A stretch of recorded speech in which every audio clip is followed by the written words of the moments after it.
Hi, and welcome to today's video in my series, Adventures in Italy. I often get asked, what's it like to drive in Italy? Well, today, we're heading on a scenic journey to one of Italy's most iconic landmarks, Vesuvius Volcano. Stay tuned for top driving tips, how to avoid common tourist mistakes, and the easiest way to buy your tickets and reach the entrance to Vesuvius hassle-free. So jump in the car, stick with me to witness breathtaking views, and get inspired to plan your own adventure. Let's hit the road.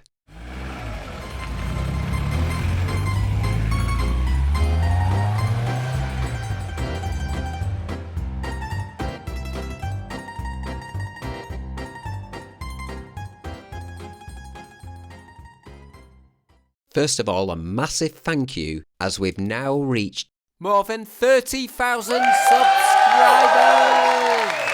Thank you so much. I really appreciate it. And we've got a bright future ahead with more insightful quality content to come. If you've not already checked out my other videos, check out my playlist, Adventures in Italy, and also feel free to leave any comments below. Keep in mind that the footage you're now watching is double the actual speed to make it more efficient for your viewing experience whilst maintaining the quality. Okay, so a quick word about visiting Vesuvius. The two main ways to arrive are either by organised coach trip or by driving yourself to the council car park. There's pros and cons to either option, so decide which is best for you. An organised coach trip takes out a lot of the hassle, transports you directly to the entrance gate and the path to the crater. If driving independently, you need to purchase your tickets online through these official websites and either download them or print them off because there is no mobile phone signal at the top. I'll include the links in the description below. However, there's a shuttle bus which can transport you from the car park at approximately €4 return. I'll explain more about this at the end of this video. Okay, shortly we're going to be taking the Autostrada. Many people find the toll gate confusing as they approach at speed and have to quickly decide which lane to enter.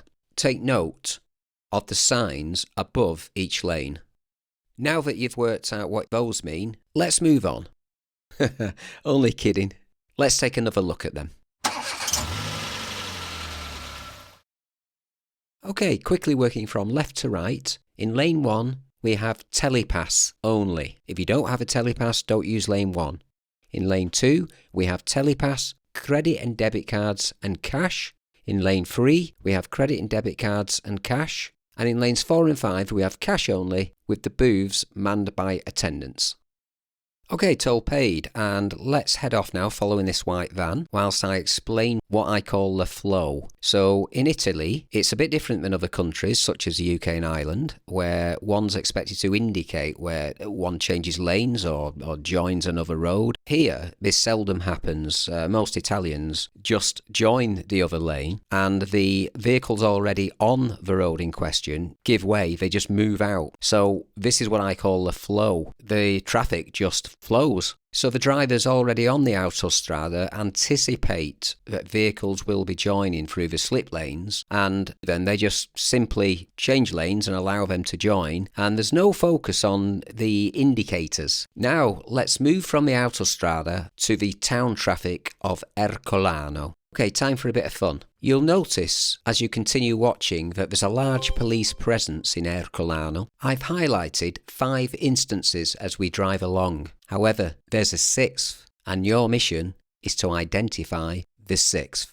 If you spot it, do leave a comment below. As we drive through Ercolano, or Herculaneum in its original Latin, we get a glimpse into the local life. Notice the blend of historic and modern architecture. If you've not seen my video, Ancient Herculaneum, I recommend you do so. I'll put the link below.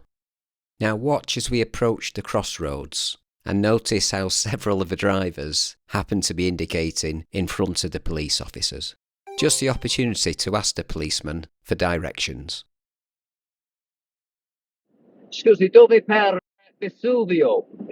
Sì. Di là. Ah, ok. Sì. Ok, ho capito, grazie.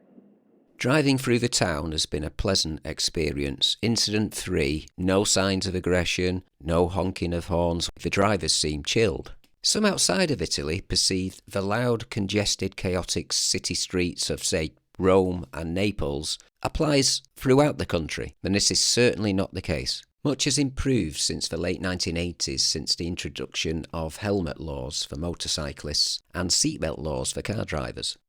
Okay, now pay close attention here as we exit right. We have pedestrians coming from all directions. We'll just allow these to cross the road. Now look at that. Watch that. The moped just appeared to come out of nowhere. This is quite common. Whilst driving in Italy, you have to constantly pay attention to mopeds overtaking. Usually they give you a little beep of the horn, but not always, so you have to be very careful and keep a lookout for them. As we continue along, heading towards the mountain road, keep a lookout for the magnificent views of Vesuvius. Now, with regards to hiring a car in Italy, generally it's quite expensive compared to certain other countries. One key way to reduce costs is to decline the hire provider's insurance at the counter and instead take out before the booking specialist hire car policy cover. It will be a fraction of the cost and it provides more comprehensive cover. The majority of cars in Europe are manual transmission, otherwise known as stick shift. This also applies to hire car fleets. As such, automatic vehicles tend to be dearer. You also need to consider your itinerary and the specification of vehicle that you'll need. Smaller is generally better, particularly for street parking, and even more so for the twisty, narrow streets of mountain villages.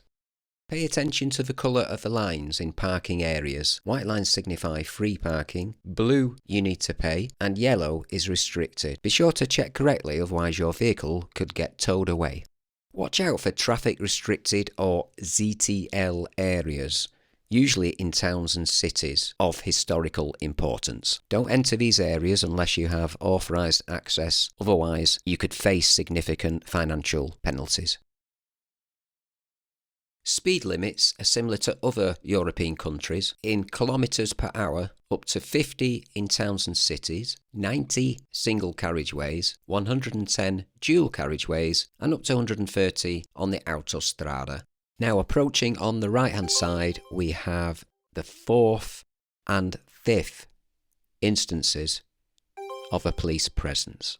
There are 6 in total. Will you manage to spot the 6th? Leave your comments below if you find it.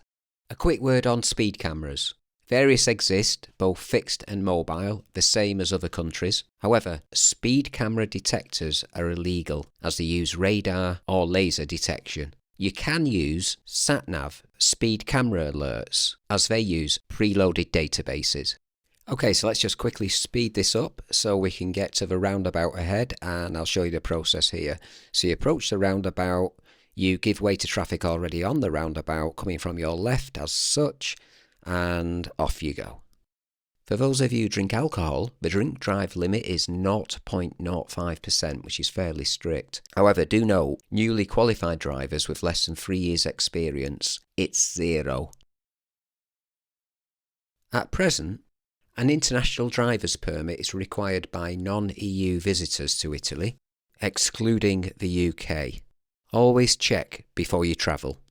Now, as we approach this busy junction, it's a good example of the flow I was referring to earlier.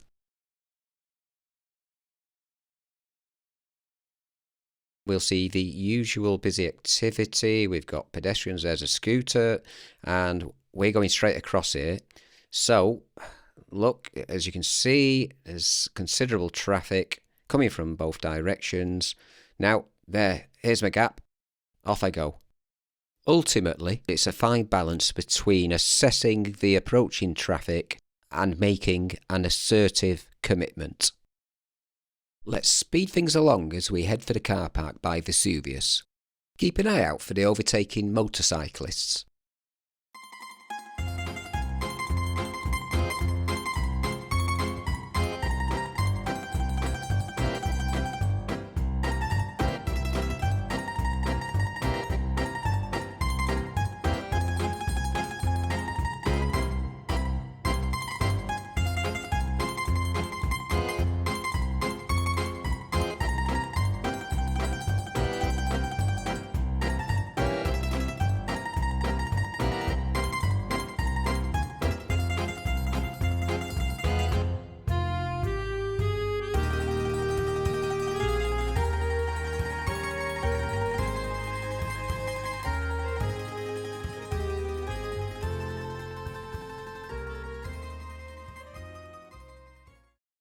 We're just about to approach the Y junction where the council car park is.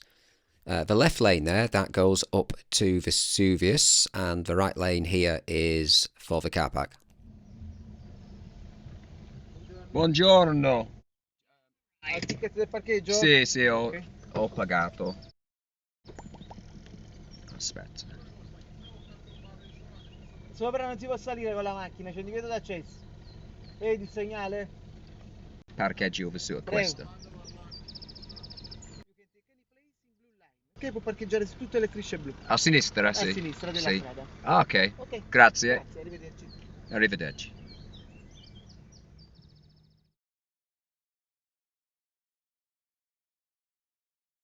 The initial parking on the left is for the shuttle buses. And in a second, on the left, we have a gazebo. Now the gazebo is where you pay for the shuttle bus, and I really recommend it. Now I've slowed the footage down just to show you how long this is, this stretch here. It goes on for considerable distance. Be warned here because it catches a lot of tourists out. The minimum distance from this car park onto the path of Vesuvius is a distance of around 2 kilometres.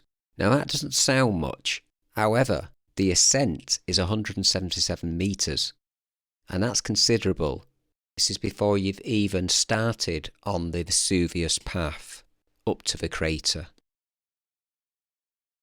Unless you're in a reasonably fit state and decide to either walk or run up, I strongly recommend you pay a few euros and take the shuttle bus and back down again. Park and secure your vehicle and maybe take a photo of the number of your parking bay. Then return back to the Y junction and make your decision whether to walk up the road or take the shuttle bus. I hope you learnt something of value from this video.